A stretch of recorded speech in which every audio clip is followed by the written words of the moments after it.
tau nā mahi?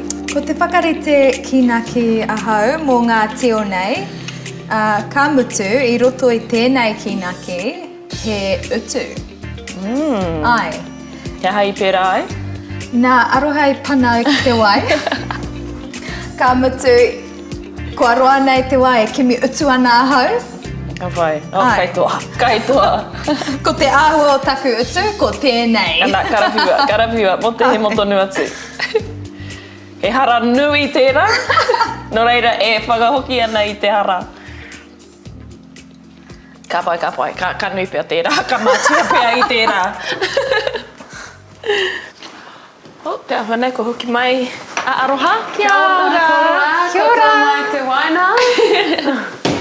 Ki waia nei I a tātou. Nau mai hoki mai. Oh, Ai. ka pai.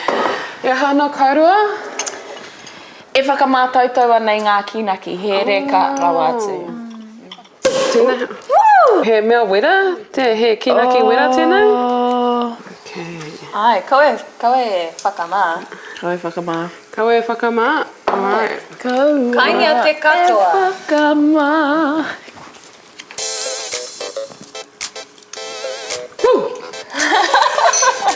Ka pai tira?